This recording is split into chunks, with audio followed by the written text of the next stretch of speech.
internacionales. Y bueno, pues le pido a don David que nos grabe para darle la bienvenida a un gran compañero, a un gran colega, a una persona a la que aquí en Sin Censura admiramos muchísimo, al periodista y escritor Francisco Cruz. Querido Paco, pues te saludo con mucho gusto, te doy la bienvenida una vez más aquí a Sin Censura. No sé si quieras, antes de llevar tu tema, comentarnos algo sobre esto que planteó el presidente, sobre cómo se burla una vez más de la intentona del guacamayo sopilote, de cómo es que intentaron con Loret de Mola sacarlo con bombo y platillo como si fuera la destrucción y el derrumbe de su gobierno y que pues bueno, como cohete en 15 de septiembre se le cebó. Te saludo con mucho gusto, querido Paco. Toño, ¿cómo estás? Pues buenos días. Mira, la verdad es que a veces me divierten. Eres muy generoso con los periodistas de los medios tradicionales. Le llamas nado sincronizado cuando en realidad es el pandillerismo, es el pandillerismo de los medios tradicionales y periodistas que trabajan en esos medios. Son aquellos que ejercen el sicariato periodístico, ¿sí? Llevado a nivel mafioso, este, que eso no debía ser el periodismo, pero eso hacen, es pandillerismo, mira, es pandillerismo puro, todos se suben a lo mismo, y bueno, mira, yo difícilmente hablo, aunque he hablado del rey del cash, porque yo entiendo mucho la forma de la que uno escribe un libro, ¿sí? Entonces, siempre guardo un poco de distancia porque entiendo el esfuerzo, pero en este caso, mira, a mí me llegó la semana pasada a mi pueblo, el Rey del Cash, y mira, yo lo empecé a leer, llegué como a la página ciento y cacho, y yo digo, cada página que tú veas de ese libro te remite a la injuria, al despecho. este, yo lo estuve leyendo, pero eran como las 10 de la noche y al mismo tiempo me estaban llamando a cenar en mi casa, me senté a la cena y teníamos en la televisión una película del Santo con Claudio Brook. Entonces, mira, fue más atractiva la película del Santo con Claudio Brook, que siempre me cayó muy bien, que el libro, que la verdad es una infamia, ¿sí?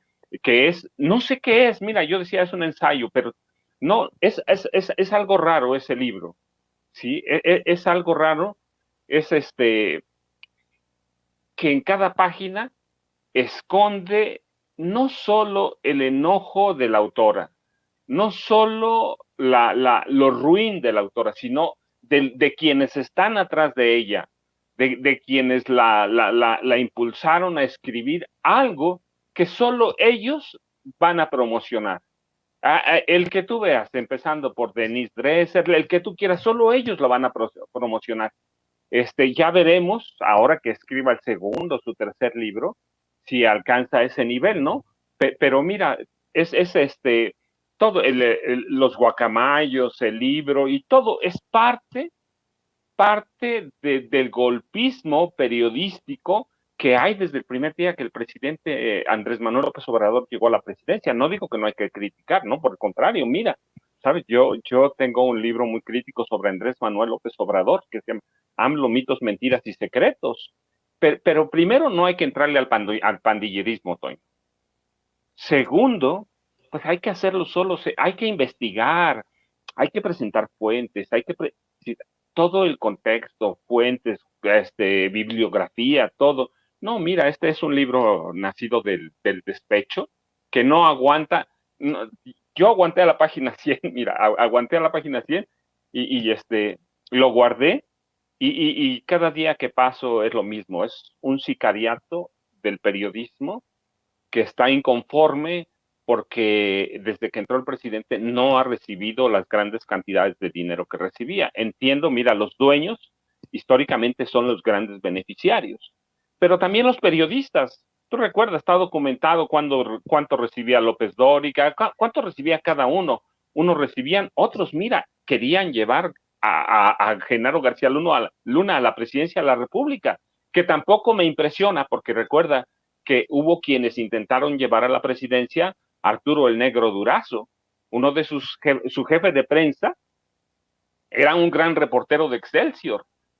Entonces siempre los ha habido, siempre los ha habido, y forman esta conspiración golpista desde el día uno del mandato de Andrés Manuel López Obrador. Entonces sí hay que hacerlo. Mira, cuando hay algo hay que criticarlo. Si uno investiga hay que criticar, pero con base, para darle a la gente algo real, algo serio, algo en lo que pueda tomar decisiones.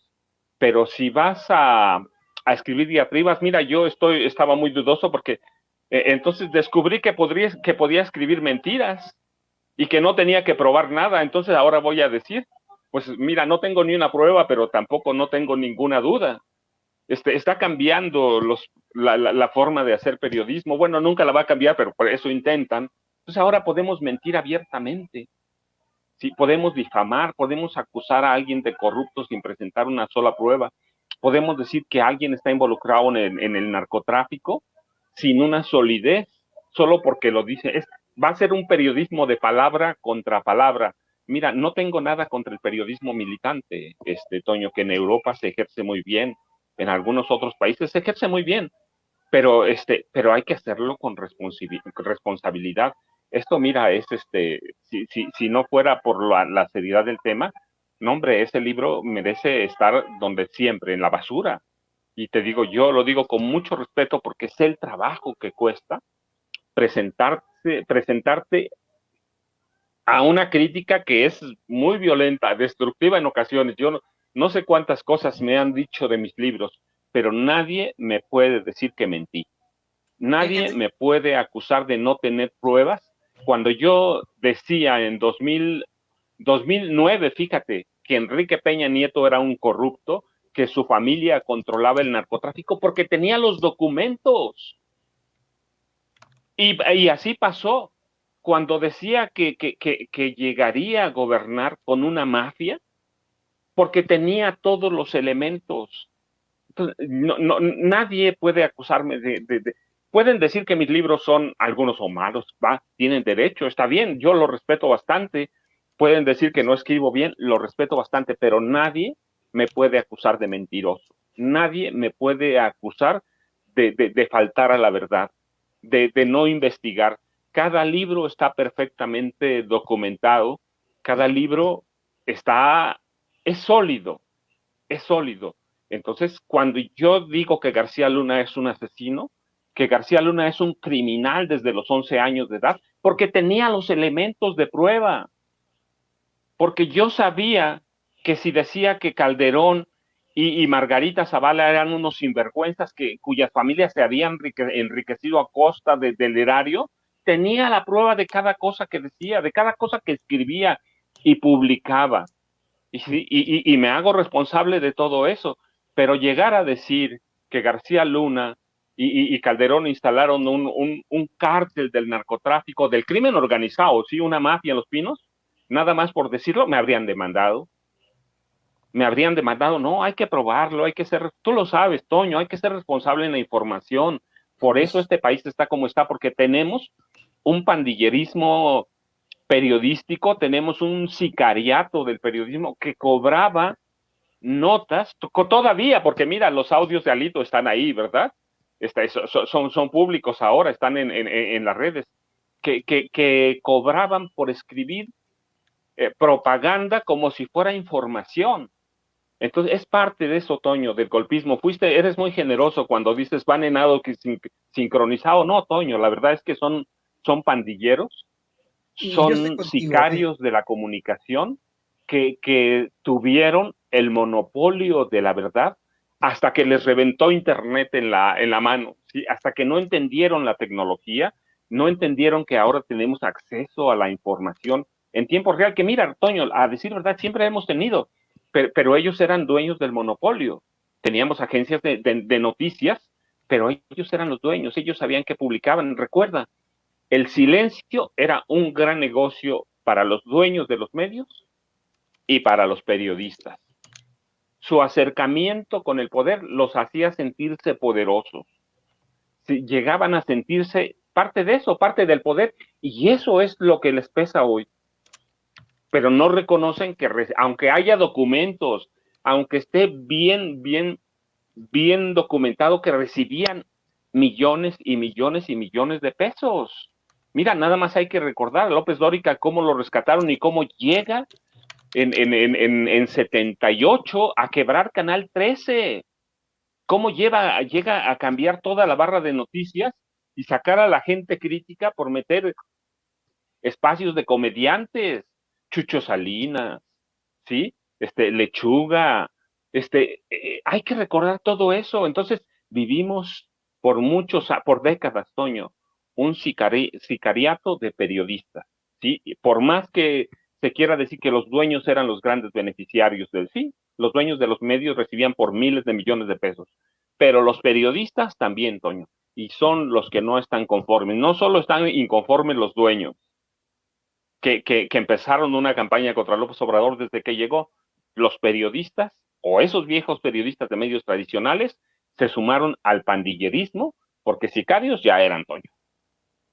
No, y es algo que es verdaderamente terrible y triste para el oficio. Fíjate que acá en Estados Unidos y en muchas partes del mundo ven al periodismo mexicano en dos formas, ¿no? Los que lo detentan como unos verdaderos perdedores, ¿no? Así lo ven.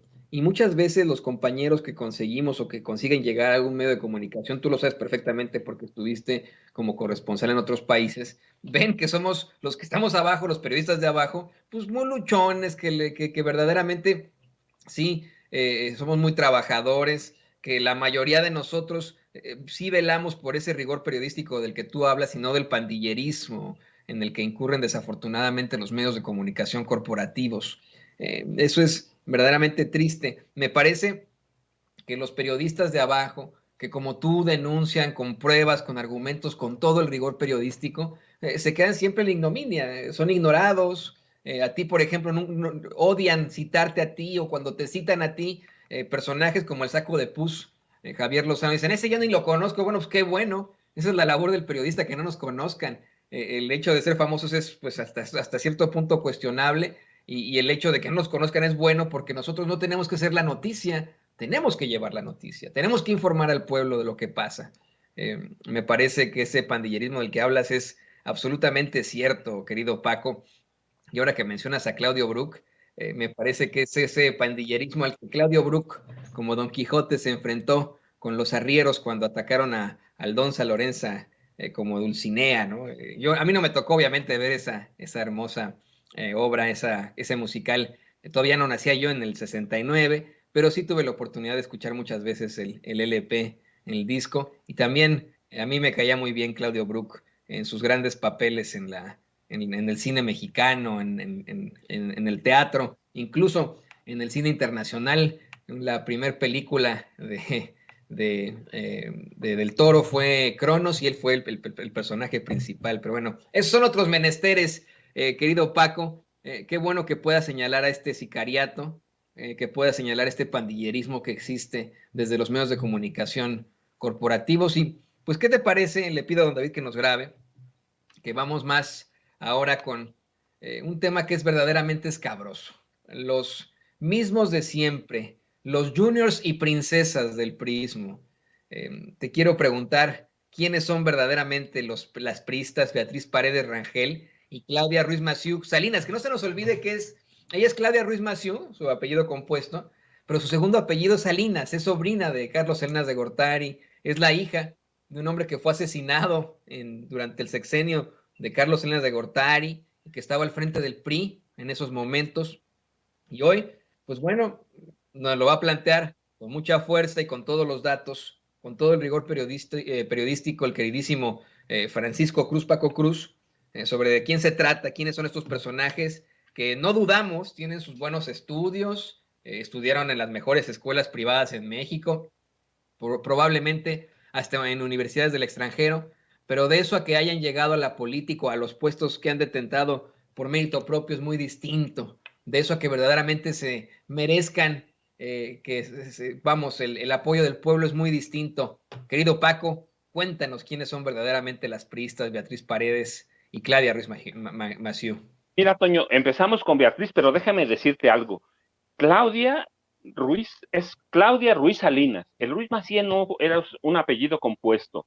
Ella decidió hacerlo compuesto cuando su tío Carlos Salinas de Gortari la tomó del brazo para meterla en la política, y porque a sus hijos ninguno le gustó, la tomó del brazo, y entonces ella, temerosa de que la asociaran con su tío, prefirió que la asociaran con su papá el asesinado, que tampoco era una perita en dulce, ¿eh?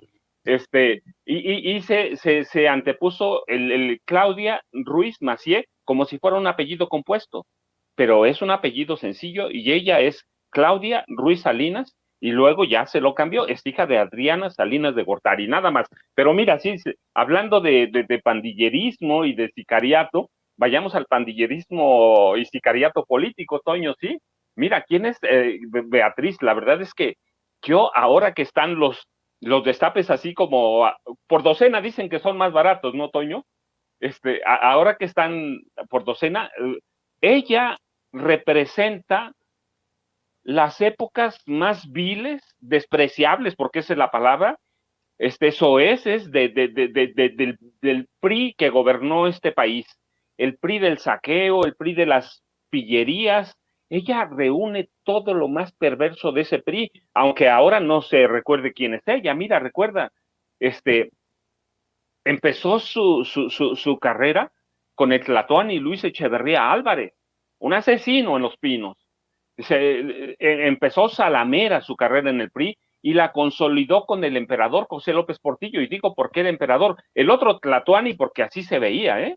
Y porque así lo calificaban. Y Portillo, José López Portillo y Pacheco, el emperador, porque así se veía. Recuerda, se sentía aquí Quetzalcóatl, la reencarnación viva del dios de dioses, ¿sí? Y luego se acomodó bien en el priismo más depurado, sin vergüenza, de Miguel de la Madrid Hurtado, que ya sabemos cómo le fue al país, y luego se dejó seducir por las ideas más depravadas y perversas de Carlos Salinas de Gortari para rematar con la depravación corrupta de Enrique Peña Nieto. Sí, entonces, pero veamos, mira, Beatriz Paredes Rangel empieza su carrera en 1975-78, insertada como diputada local en la legislatura de Tlaxcala, a donde fue presidenta de la Gran Comisión, gracias a los favores que hace al PRI de Luis Echeverría, al PRI de José López Portillo, ¿sí? Era de esas mujeres que rendía pleitesía a Luis Echeverría, como que rendía pleitesía a López Portillo. Luego alternó sus cargos entre 75 y 77 con el de presidenta del Consejo Estatal de Tlaxcala, del Movimiento Nacional de la Juventud Revolucionaria, que ya saben, se ponían a los pies de quién, o de Luis Echeverría o de López Portillo, ¿sí? Al criollo, le rendían pleitesía al criollo, porque él, recuerda, adoraba sus raíces españolas, ¿sí? Ensalzaba su historia, se creó un pasado fundacional como reencarnación de Quetzalcóatl, cuando en realidad es descendiente de López Portillo, que vinieron a servir al emperador. Llegaron antes, pero sirvieron al emperador, a Maximiliano de Augsburgo, y luego sirvieron los López Portillo a Victoriano Huerta. A ese López Portillo servía Beatriz Paredes. Y sí, y mira, gracias a los favores recibidos y prestados al López Portillismo, entre 79 y 82 la hicieron diputada federal, ¿sí? Presidenta de la mesa directiva, ¿sí? Se le olvidó y nunca denunció que José López Portillo había enloquecido, derrochaba, se corrompía día con día, permitía que sus colaboradores no solo fueran ladrones, asesinos, cómplices del saqueo, y mira, cómplices del saqueo, y mira, allí tenemos nombres: Rosaluz Alegría, sí, una académica, física, sí, pero llegó al gabinete por ser amante, la amante consentida del harem, la amante consentida de López Portillo, ¿sí? Por eso llegó. Y ahí estaban Arturo el Negro Durazo, un criminal, un, un pandillero. Y allí estaban Jorge Rojo Lugo, ¿sí? Hijo de Javier Rojo Gómez, caciques de Hidalgo, creadores del grupo Huichapan, que luego tenemos como representantes a Miguel Ángel Osorio Chong y a Jesús Murillo Caram, que los conocemos. Ellos crearon un cacicazgo como el del grupo Atlacomulco. Y mira, por esos favores recibidos, en 1981 y 82 la hacen a Beatriz Paredes secretaria general del Comité Ejecutivo Nacional del PRI. Y con Miguel de la Madrid Hurtado, quien llegó a la presidencia en 82 y se presentó como de inmediato, ya lo sabes, uno de los presidentes más incapaces, todavía peor que López Portillo, si no es que no había peor. Y recuerda que nos trató de meter que la corrupción somos todos.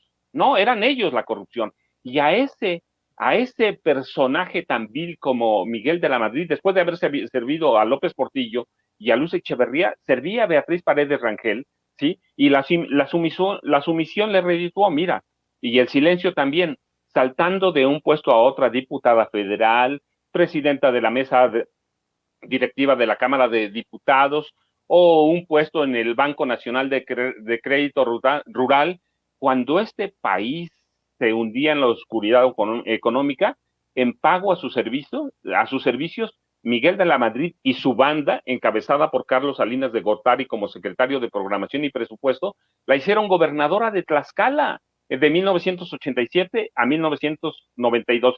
Ella fue de los gobernadores que avalaron y validaron el escandaloso fraude de julio de 1988 para imponer a Carlos Salinas de Gortari en la presidencia, ¿eh?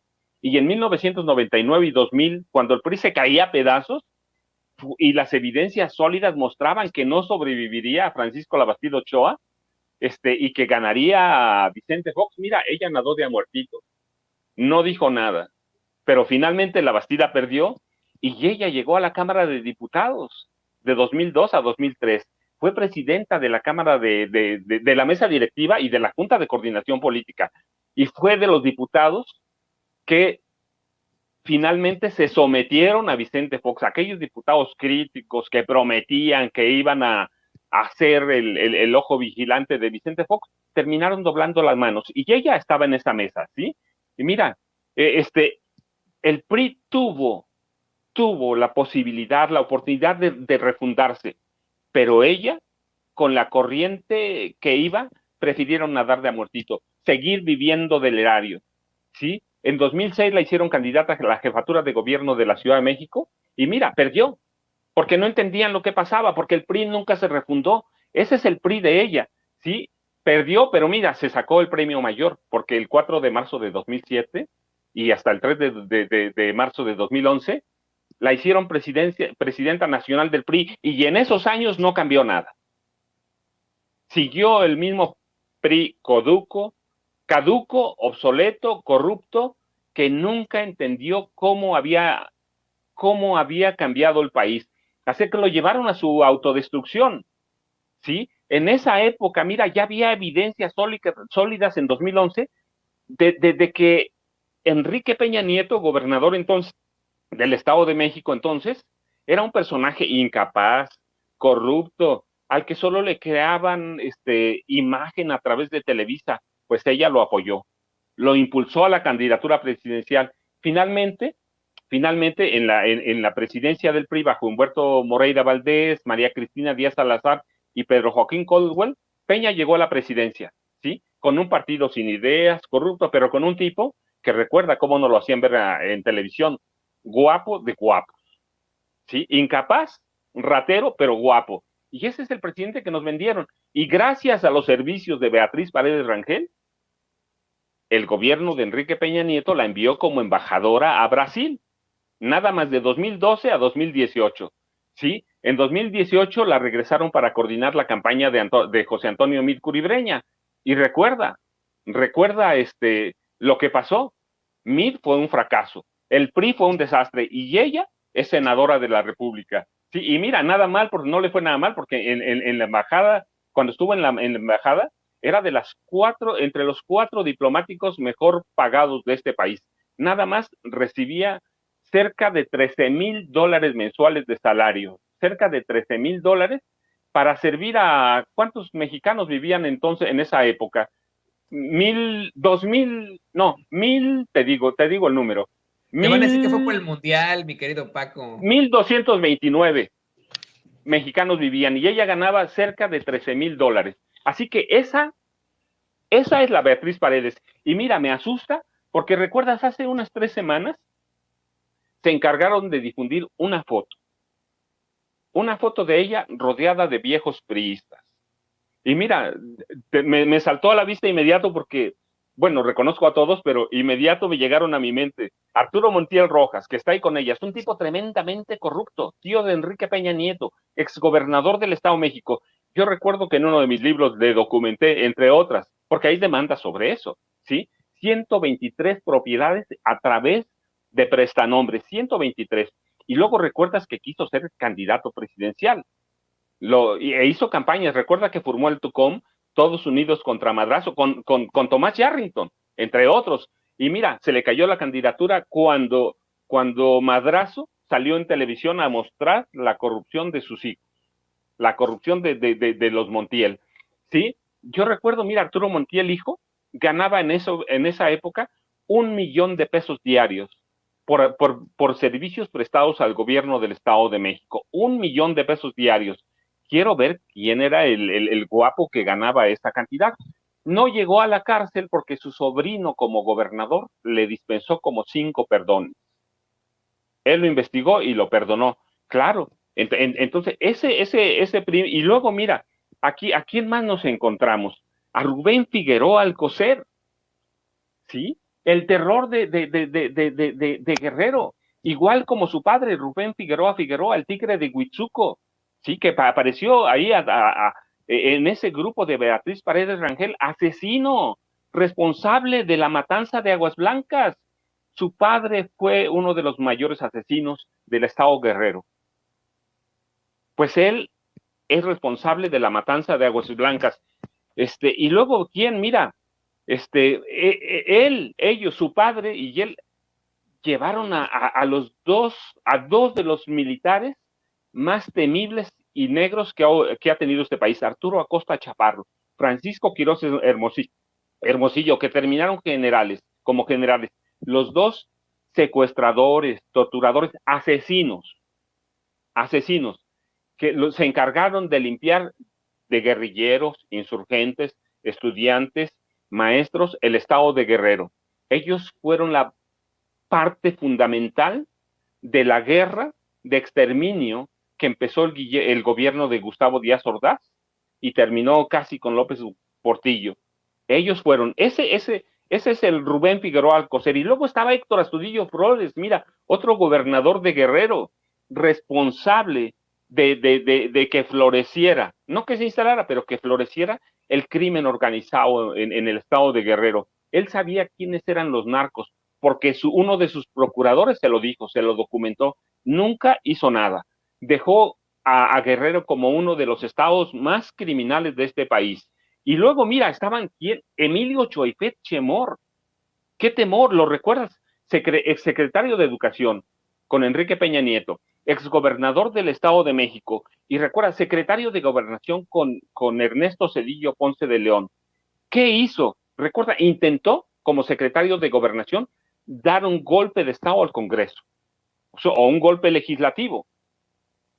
Y luego, también en 97, fue responsable de la matanza de Chenaló. 45 indígenas asesinados, 18 mujeres, 4 de ellas embarazadas, 16 niñas, 4 niños, entre los 45, asesinados por un grupo de paramilitares con armas que usaban balas expansivas, que era patrocinado desde el gobierno federal.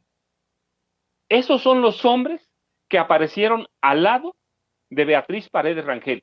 Esa es la Beatriz que quiere gobernar este país. Esa es la Beatriz que quiere presentarse como una alternativa, rodeado de estos personajes. Ya después platicaremos de los otros, pero mira, los vi de veras, Toño. Escalofríos o calosfríos, como dicen en mi casa, me dieron. Es una barbaridad. Ese es el PRI de la ignominia. Ese es el PRI que Beatriz Paredes quiere regresar. Ese es el PRI con el que ella convivió, el peor de los PRI.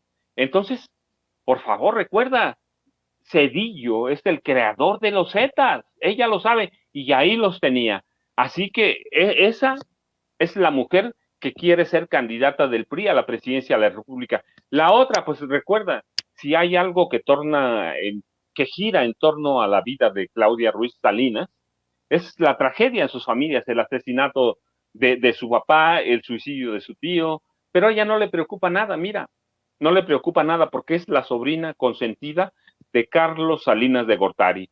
Es la tercera generación política de Salinas que quieren llegar a la presidencia. Recuerda, primero fue el papá de Carlos Salinas, Raúl Salinas Lozano, se le frustró, después fue Carlos Salinas y bueno, lo dijeron, nos tardamos tantos años, pero fuimos. Ahora quieren regresar. ¿A través de quién? De Claudia. Si no pega Claudia, pues tienen a Beatriz. Y mira, en ese contexto entra la lucha por la gubernatura del Estado de México que se va a dar en los próximos, que ya se da, mira, ya está, pero que se va a dar en los próximos meses. No están jugándose solo la gubernatura del Estado de México, están jugándose el futuro del PRI. Entonces, esa es la Claudia Ruiz Salinas que quiere venir a gobernarnos. Ella que fue dirigente del PRI, que jamás cambió nada, ellos nos quieren venir a gobernar ahora. Quieren ser los iluminados, ¿sí? Esos son los que se han destapado, Toño. Esos son los personajes que quieren regresar a manejar este país. Pues fíjate que a mí me llama la atención también que es cómo es que tal vez Carlos Salinas de Gortari, al ver el fracaso de su hijo, que hasta fue vinculado con la secta Nexium, tal vez ve, como bien mencionas, en Claudia Ruiz Salinas, ya creo que hay que decir, hay que hablar de ella como Ruiz Salinas, no como Ruiz Massieu, creo que es lo correcto, que le digamos Claudia Ruiz Salinas, como bien mencionas, querido Paco, pues ve en ella tal vez cómo perpetuarse, ¿no? Él todavía en cuanto a su linaje político, si se le puede llamar a las chicanadas y a la situación que ha ejercido el padre de la desigualdad moderna, ya que, pues te digo, sus hijos han fracasado en la política y hasta han sido exhibidos en escándalos internacionales. En cuanto a Beatriz Paredes, a mí también me preocupa muchísimo. Me llama mucho la atención cómo es que generalmente en el PRI traen esa cantaleta del nuevo PRI, ¿no? Y luego el nuevo PRI, y luego el nuevo PRI, pero tienes toda la razón. Si alguien representa lo más despreciable de ese partido, es Beatriz Paredes, quien, mal que bien, nada más, como bien mencionas, ha mantenido un perfil muy bajo, ¿no? Siempre, pues, tratar como el perfil de conciliador a la Ricardo Monreal, siendo que, pues, en todo caso, se ha relacionado con los peores de los peores en el Partido Revolucionario Institucional. Pero, ¿qué te parece si vamos a esto? Y le voy a pedir a don David que nos grabe.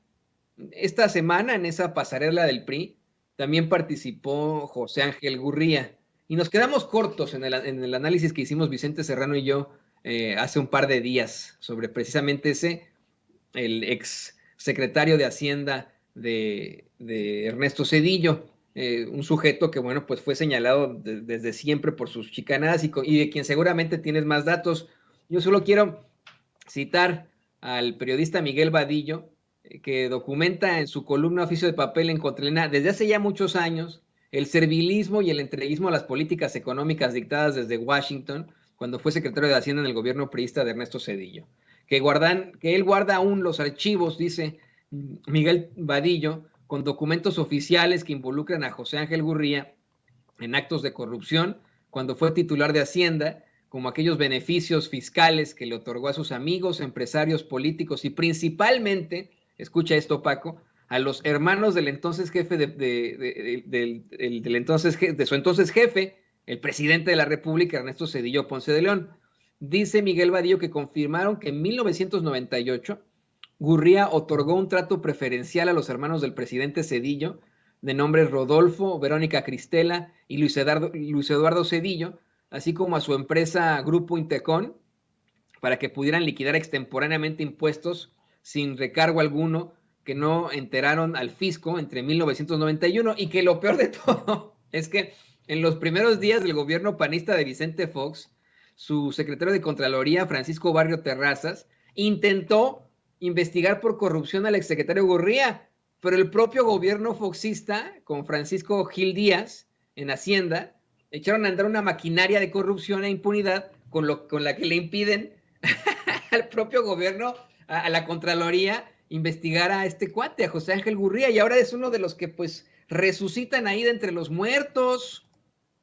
Mi querido Paco, ¿qué te parece que vemos rápidamente cómo es que José Ángel Gurría hasta le ruega al PRI, al PAN y al PRD que lo sigan invitando a estas pasarelas. Vamos a ver esto, Paco, y lo platicamos.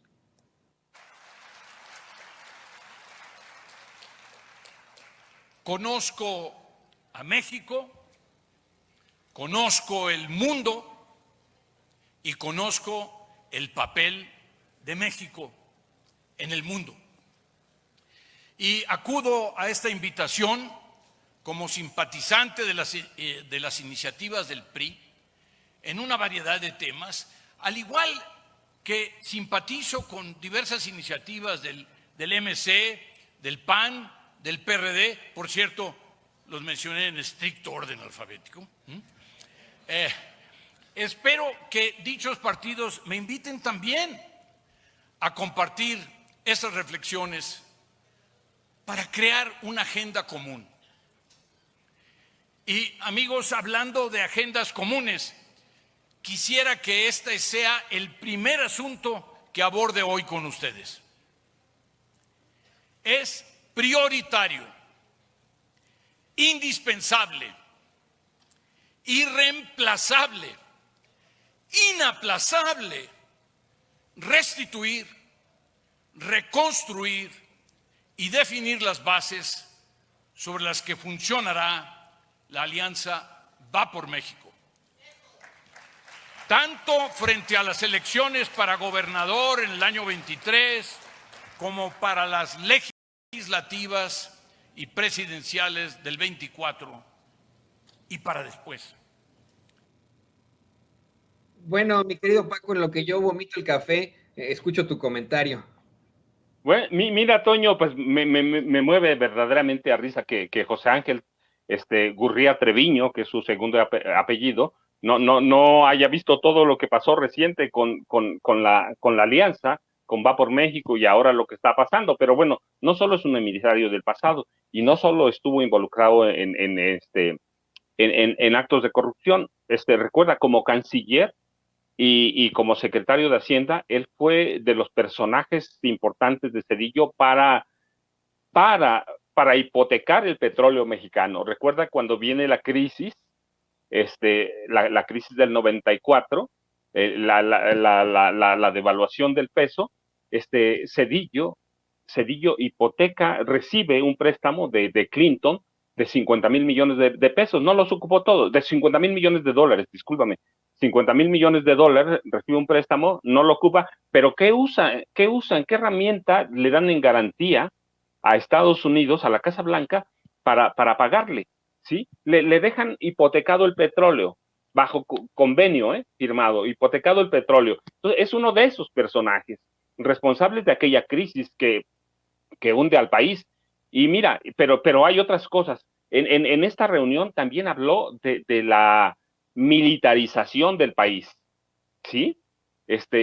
Habla de la militarización, pero se le olvida que el primer presidente de este país que sacó al ejército a las calles no para combatir a los cárteles del narcotráfico fue Zedillo.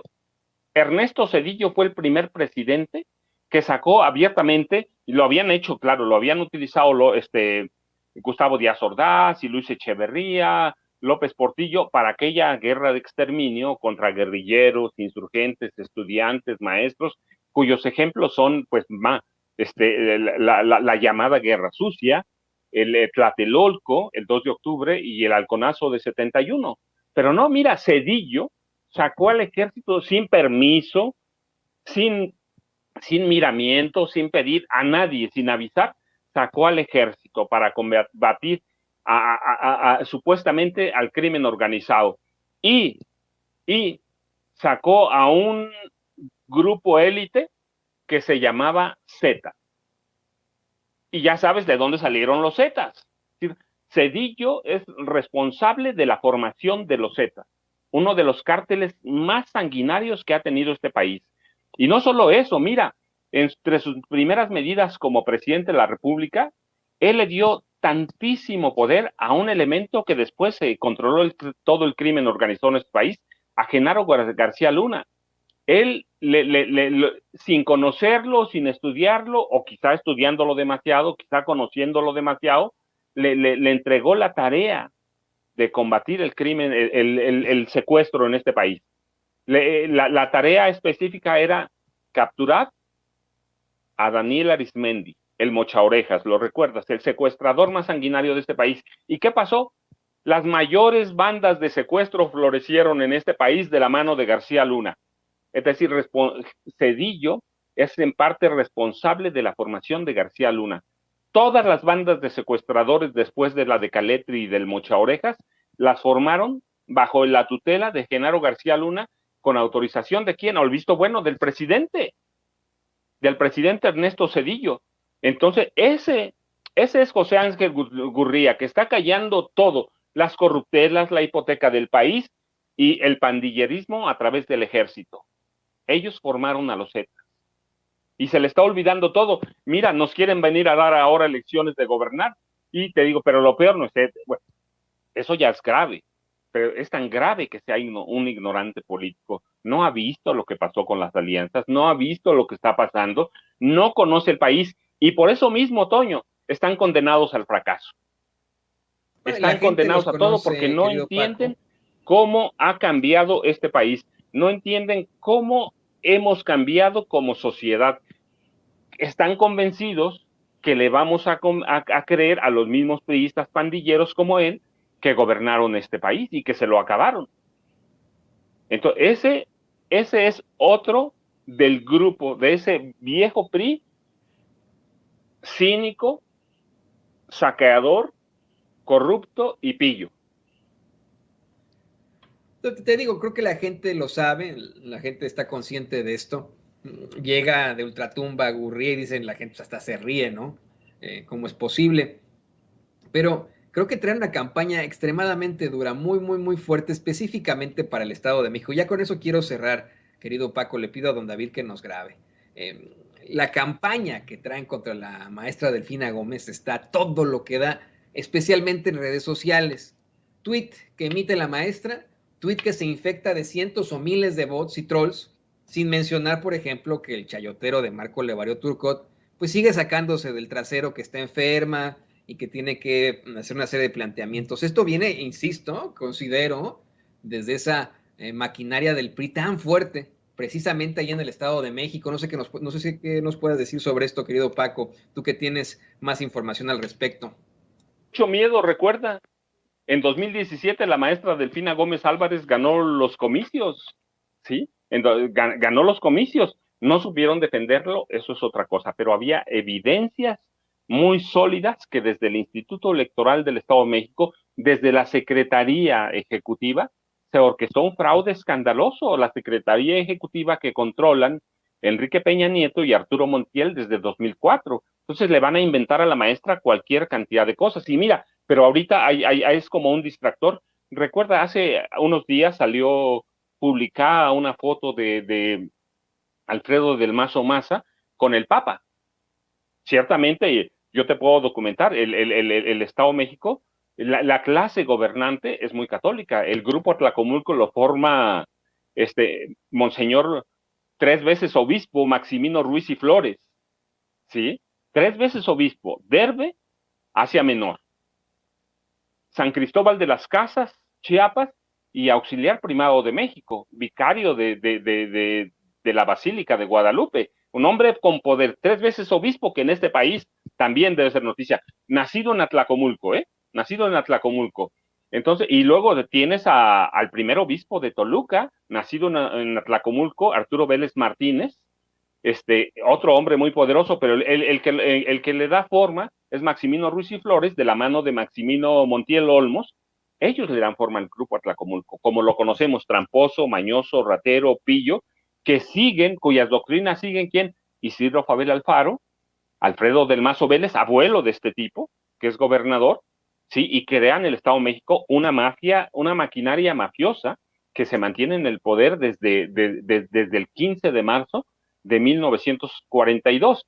Tú recuerdas, llegan al poder después de que hay evidencias que desde la presidencia se coordina un atentado para quitar del camino, eliminar, matar, como quieras, la palabra es lo mismo, al gobernador Alfredo Zárate Albarrán.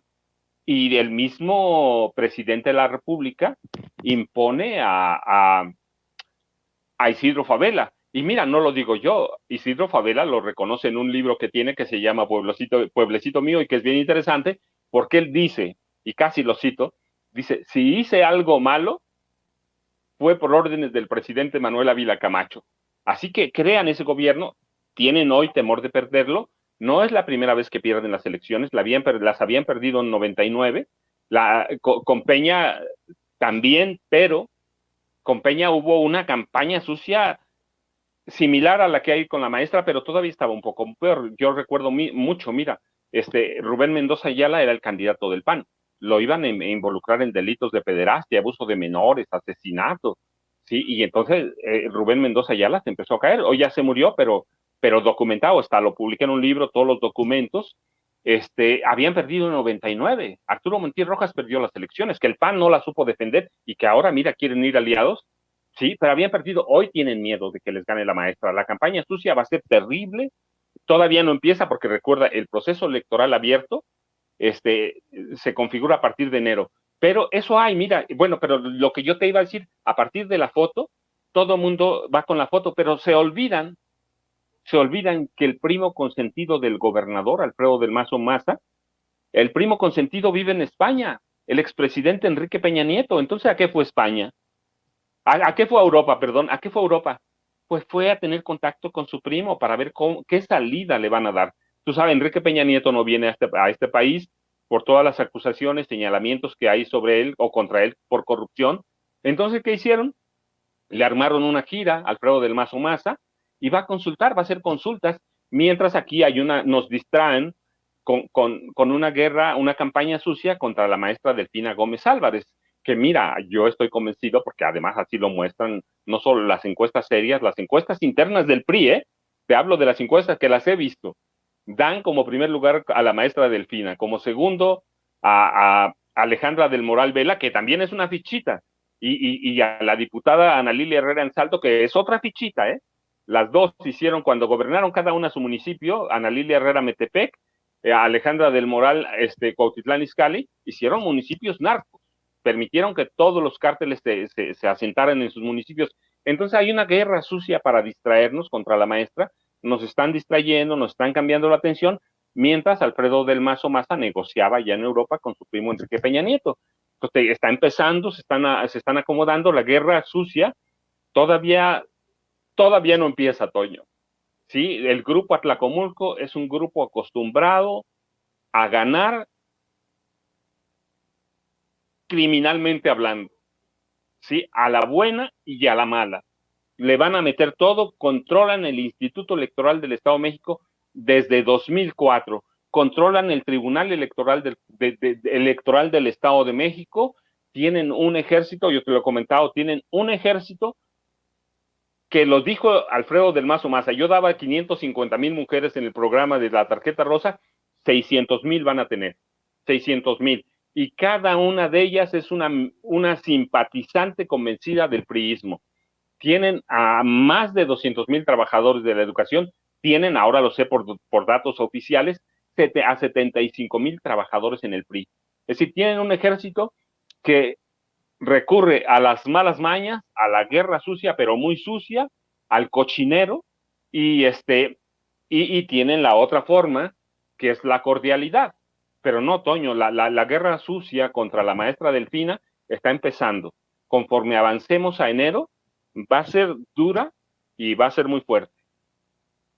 Pues hay que estar muy, muy pendientes, hay que denunciarlo, te digo, ya lo vemos ahora en redes sociales. Yo quiero insistir en eso. Los bots no votan y se vio perfectamente en el triste informe de gobierno de Sandra Cuevas, pero bueno, mi querido Paco, yo te quiero agradecer por este análisis tan a fondo que nos haces del priismo en todas sus ramificaciones, desde las reinas y princesas del PRI hasta los juniors, los cadáveres de ultratumba y las campañas mafiosas que se tienen desde el grupo Atlacomulco. Por favor, compártenos tus redes sociales para que la gente se ponga en contacto contigo, te siga haciendo muchas preguntas. Hay muchos comentarios en los chats y pues seguramente querrán seguir este tema más adelante contigo en las redes sociales. Toño, pues yo siempre, como siempre, ya sabes, te mando un abrazo. Me da mucho gusto platicar contigo. Ya sabes, @Paco Cruz Jiménez en Twitter, Francisco Cruz Jiménez en Facebook. Y ahí estamos, Toño, y al pendiente porque la madre de todas las elecciones, como la llaman, apenas empieza y recuerda, está en juego ¿qué? No solo la sobrevivencia del PRI, sino la sobrevivencia de un grupo llamado Atlacomulco que se convirtió en una mafia para gobernar. En definitiva, vaya que va a ser la madre de todas las... A mí ya me dio angustia, mi querido Paco, ya me dio angustia. Pero bueno, pues ahí estamos en contacto y seguiremos informando con el queridísimo Paco Cruz, gracias. el gran periodista y escritor aquí en Sin Censura. Y permítanos, por favor, pues seguir con nuestros invitados.